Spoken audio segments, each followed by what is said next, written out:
राष्ट्रिय परीक्षा बोर्ड अन्तर्गत प्रशासन सहायक पद प्रथम पत्रका लागि सोधिने प्रश्नोत्तरको साथमा उपस्थित भइसकेको छु। अब सुरुवात गर्छु गिरबान युद्ध विक्रम शाहबाट।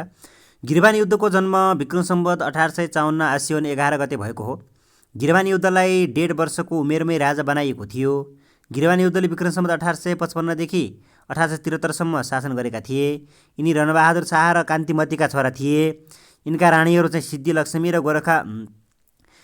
गोरक्षे लक्ष्मी दुईजना थिए। वीर विक्रम उपाधि पाउने पहिलो शाहवंशी राजा हुन्। यिनकै शासन कालमा अङ्ग्रेज र नेपालबीच सुगोली सन्धि भएको थियो। सुगोली सन्धि सन् 1816 मार्च 4 मा भएको हो।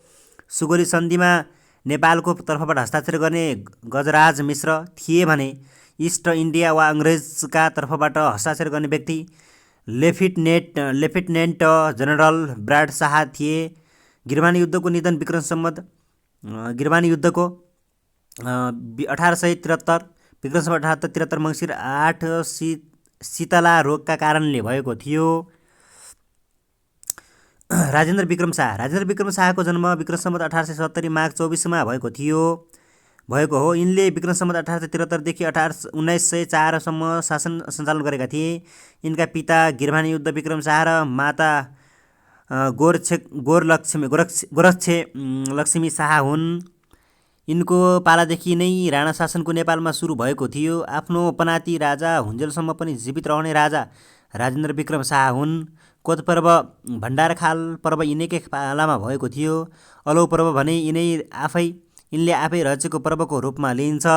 विक्रम सम्वत 1938 असार 30 गते निधन भएको हो। सुरेन्द्र वीर विक्रम शाहदेव राजेन्द्र विक्रम शाहका छोरा हुन्। सुरेन्द्रको जन्म विक्रम सम्वत 1816 असोज 21 मा भएको हो। विक्रम सम्वत 1904 देखि 1938 सम्म शासन सञ्चालन गरेका। नेपालको इतिहासमा चस्मा लगाउने प्रथम व्यक्तिका रूपमा चिनिने। नेपालमा सर्वप्रथम मुलुकी ऐन यिनैको पालामा लागू गरिएको। कोत पर्वपछि सुरेन्द्र राजा भएका थिए। राजा सुरेन्द्रलाई बहुला, युवराज र सनकी महाराज उपाधि दिइएको छ। युवराज त्रैलोकी राजा सुरेन्द्रका छोरा हुन्।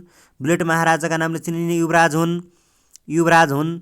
त्रैलोकीको राजा नहुँदै मृत्यु भएको थियो। पृथ्वी वीर विक्रम शाहदेव युवराज त्रैलोकीका छोरा हुन्।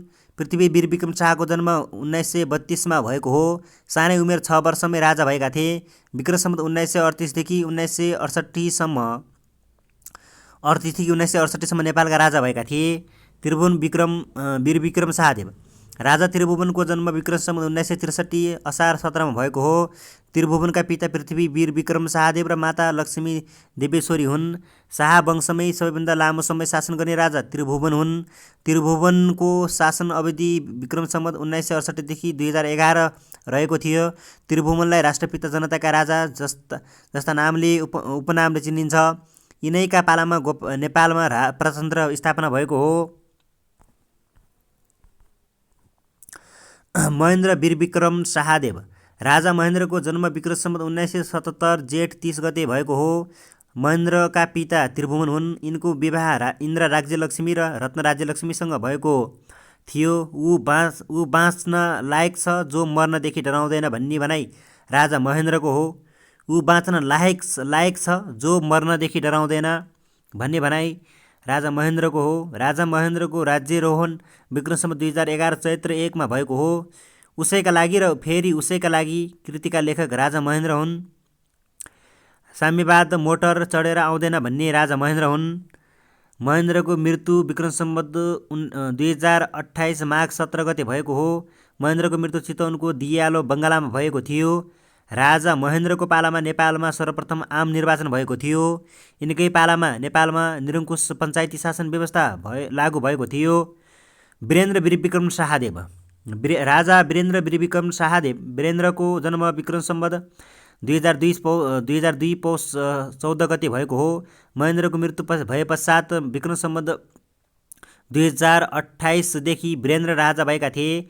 नेपाललाई शान्ति क्षेत्र घोषणा गरियोस् भनी विक्रम सम्वत 2031 तिर प्रस्ताव अगाडि बढाउने राजा वीरेन्द्र हुन्। यिनकै पालामा यिनकै पालामा नेपालमा प्रथम पटक जनमत सङ्ग्रह भएको थियो।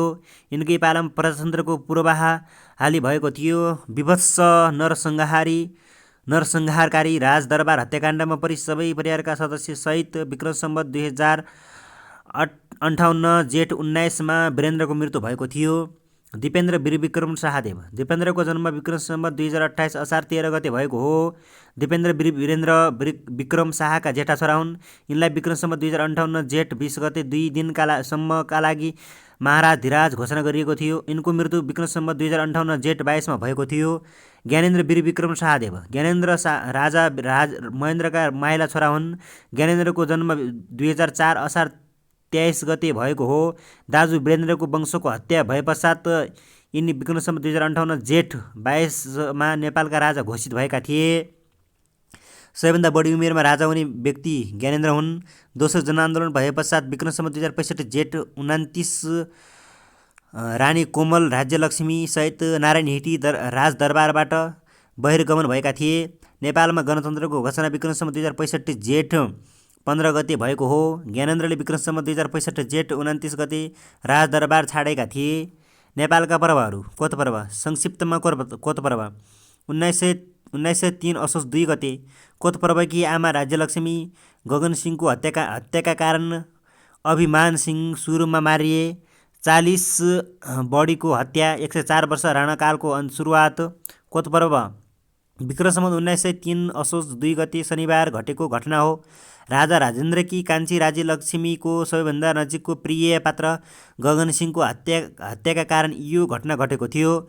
रानी लक्ष्मीले सुरेन्द्रको सट्टा आफ्नो छोरा रणेन्द्रलाई राजा बनाउन चाहेकी थिइन्। गगनसिंहको हत्यारा पत्ता लगाउन राज्यलक्ष्मीले सम्पूर्ण भारदारहरूलाई कोतमा जम्मा गरेकी थिइन्। गगनसिंहको हत्या लाल झाले गरेका हुन्। राज्यलक्ष्मीलाई गगनसिंहको हत्या वीर किशोर पाण्डेले गरेको शङ्का लागेको थियो। कोतमा जम्मा भएका भारदारहरूबीच भनाभनको स्थिति सिर्जना भयो। भारदारबीच झगडा हुँदा काटमार सुरु भयो। यसैबीचमा जङ्गबहादुरको इसारामा युद्धवीर अधिकारीले अभिमान सिंह बस्नेतलाई मारे। यसै घटना पश्चात नेपालमा 104 वर्षीय राणा शासनको सुरुवात भएको हो। रानी राज्यलक्ष्मीले जङ्गबहादुरलाई प्रधान सेनापति बनाएकी थिइन्। यस घटनालाई भारतको जलयानवाला हत्याकाण्डसँग तुलना गरिन्छ। यस घटना हुँदा नेपालमा राजा राजेन्द्र र प्रधानमन्त्री फतेजङ शाह चौतारिया थिए। त्यसै गरी भण्डारखाल पर्व। संक्षिप्तमा भण्डारखाल पर्व 1903 कार्तिक 12 गते घटेको। राज्यलक्ष्मी योजनाकार जङ्गबहादुरलाई 20 हाली मार्ने योजना। पोल खोल्ने विजयराज। 23 बढीको हत्या। बस्नेत पर्व भनिने। यो घटना विक्रम सम्वत 1903 कार्तिक 12 गते घटेको घटना हो। रानी राज्यलक्ष्मीले जङ्गबहादुरलाई भोजमा बोलाइ खानामा विष मिलाइ मार्ने योजना गरेकी थिइन्। यसबारे जङ्गबहादुर राणालाई पण्डित विजयराजले सूचना दिएका थिए। सूचना पाएपछि जङ्गबहादुरले 4 पल्टन सिपाही लिई भण्डारखाल पुगेका थिए। भण्डारखाल पर्वमा सुरुमा मारिने व्यक्ति अभिमान सिंहका छोरा वीरध्वज बस्नेत थिए। यस घटनामा 23 जनाको हत्या गरिएको थियो। मारिनेहरूमध्ये धेरै बस्नेत भएकाले यस पर्वलाई बस्नेत पर्व पनि भनिन्छ। यस घटना पश्चात रानी राज्यलक्ष्मीलाई निर्वासित गरियो। यस पर्वपछि जङ्गबहादुर झन शक्तिशाली बने। जहानिया राणा शासनको उदय र पतन। अलौँ पर्व। संक्षिप्तमा अलौँ पर्व विक्रम सम्वत 1904 साल साउन 13 घटेको पर्साको अलौँमा घटेको राजा राजेन्द्रद्वारा रचिएको जङ्गबहादुरको सेनाले सेनालाई हराएको। राजा राजेन्द्र 34 वर्ष जेल बस्नु परेको विक्रम सम्वत 1904 साउन 13 घटेको घटना हो। राजा राजेन्द्रले जङ्गबहादुरलाई मार्न पर्साको अलौँ भन्ने ठाउँमा 1200 जना सिपाहीको क्याम्प खडा गरेका थिए। अलौँ पर्वका लागि राजा राजेन्द्रलाई चौतारिया गुरुप्रसाद शाह रङ्गनाथ पौडेल लगायतले हौसाएका थिए। यो योजना जङ्गबहादुरले थाहा पाए। जङ्गबहादुरले सनकसिंह र बमबहादुरको नेतृत्वमा फौज पठाएका थिए। राजा र जङ्गबहादुरका सेनाबीच लडाईँ हुँदा राजाका सेनाहरू पराजित भए। राजेन्द्रलाई पक्राउ गरी हनुमान ढोकामा राजबन्दीमा रूपमा राखियो। 34 वर्षको जेल जीवन पश्चात राजा राजेन्द्रको निधन जेलभित्रै भयो। जङ्गबहादुर राणालाई सम्झौता। विक्रम सम्वत 1874 जन्म भयो। युगले मागेको नेता भनी चिनिने वीर नरसिंह कोर वास्तविक नाम हो। वीर वीरनरसिंह कौर हो वास्तविक नाम। जङ्गबहादुर राणा नाम चाहिँ मामा माधवर सिंहले राखेका हुन्। विक्रम सम्वत 1913 मा श्री 3, विक्रम सम्वत 1906 मा बेलायत यात्रा, विक्रम सम्वत 1912 मा थापाथली सन्धि, गिद्धि प्रेसको स्थापना, विश्वमा सबैभन्दा धेरै बाघको शिकार। जङ्गबहादुरको जन्म विक्रम सम्वत 1874 तिर गोरखाको बोर्लाङमा भएको हो। जङ्गबहादुरका पिता बालनरसिंह कौर र माता रक्षाकुमारी हुन्। वास्तविक नाम वीरनरसिंह कौर भए तापनि मामा माधव सिंह थापाले यिनको नाम जङ्गबहादुर राणा भनी नाम राखिदिएका थिए। विक्रम सम्वत 1897 मा जङ्गली हात्तीलाई पक्रिएर पराक्रम देखाई राजेन्द्रलाई प्रभावित पारी दरबार प्रवेश गरेका थिए। विक्रम सम्वत 1903 मा कोत पर्व र भण्डारखाल पर्व पश्चात नेपालको प्रधानमन्त्री बनेका थिए। जङ्गबहादुरले विक्रम सम्वत 1906 देखि 1907 सम्म 1 वर्ष 19 दिन बेलायत र फ्रान्सको भ्रमण गरेका थिए। उनले सुरेन्द्रबाट कास्की र लमजुङको श्री 5 महाराज धिराजको पदवी विक्रम सम्वत 1913 मा लिएका थिए। जङ्गबहादुरले कौरको सट्टा राणा उपाधि विक्रम सम्वत 1905 मा पाएका थिए। उनले नेपालमा प्रधानमन्त्रीको रूपमा 29 वर्ष शासन गरेका थिए। 16 वर्ष मुनिका महिला र 5 वर्ष मुनिका छोराछोरी भएका महिलालाई सती जान नपर्ने व्यवस्था गरेका थिए। थापाथली सन्धि विक्रम सम्वत 1912 चैत्र 3 गते जङ्गबहादुरको पालामा भएको सन्धि नेपाल र चीन बीच भएको। नेपाल र चीन बीच युद्ध भई नेपालले जितेपछि यो सन्धि भएको थियो। प्रधानमन्त्री निवास थापाथलीमा 10 सूत्रीय सन्धि भएको। नेपाल र चीन बीच भएको युद्धमा नेपालको तर्फबाट बमबहादुर र धीर शमशेरले नेतृत्व गरेका थिए। थापाथली सन्धिमा तिब्बतले वार्षिक 10,000 दिनेदेखि युद्धकालमा 1,000लाई सहयोग गर्ने नागरिकलाई देशद्रोही घोषणा नगर्ने सम्मका विषय थिए। अङ्गभङ्ग हुने गरी सजाय दिने प्रचलनको अन्त्य गरेका थिए। जङ्गबहादुरका कान्छा छोरा वीरजङ्गलाई नेपालको इतिहासमा गर्ने जनरल भनिन्छ। दाजुको निधनपछि शासन सत्ता भाइहरूमा जाने एग्नेट प्रथाको सुरुवात जङ्गबहादुर राणाले गरेका हुन्। विश्वमै सबैभन्दा बढी बाघको शिकार गर्ने व्यक्ति जङ्गबहादुर राणा हुन्। जङ्गबहादुर राणाकी रानी हिरण्यगर्भ कुमारीलाई पनि बाघकी कान्छी मैया भनिन्थ्यो। थापाथली सन्धि कसको पालामा भएको हो? जङ्गबहादुर राणा। विक्रम सम्वत 1912 मा भारतको सिपाही विद्रोह दमन गर्न सहयोग गरेबापत यिनकै पालामा नयाँ मुलुक भनिने बाँके बर्दिया कैलाली कञ्चनपुर प्राप्त भएको हो। अरूका कुरा छाड आफ्ना छोराछोरीलाई अङ्ग्रेजी पढाऊ भन्ने व्यक्ति पनि जङ्गबहादुर राणा हुन्। सबैभन्दा पहिला कोट लगाउने नेपाली जङ्गबहादुर राणा हुन्। बेलायती रानीले उनलाई दिएकी उपाधि किनाइटहुड अफ ग्रान्ड क्रस हो। जङ्गबहादुर राणाको विक्रम सम्वत 1933 मा रौतहटको पत्थर घट्टामा मृत्यु भएको हो। प्रथम शहीद लखन थापा मगरको जन्म विक्रम सम्वत 1891 मा हालको गोर्खा जिल्लामा भएको हो। लखन थापा मगर नेपालका प्रथम शहीद हुन्। राणा शासनको विरुद्धमा विद्रोह गरेका मगरलाई विक्रम सम्वत 1933 मा गोर्खा जिल्लाको मनोकामना मन्दिर परिसरको रुखमा झुन्ड्याएर मृत्युदण्ड दिएको थियो। जङ्गबहादुर राणालाई मार्न आफूले अवतार लिएको भन्ने व्यक्ति लखन थापालाई सरकारले विक्रम सम्वत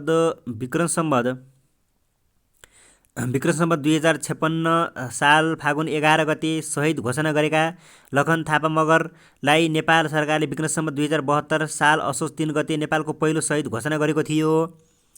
रणदीप सिंहलाई सम्झौता, मालपोत उठाउने नयाँ बन्दोबस्त, तेजारत अड्डा, पञ्चाङ्गको स्थापना, भतिजहरूबाट हत्या, 38 सालको प्रवाह।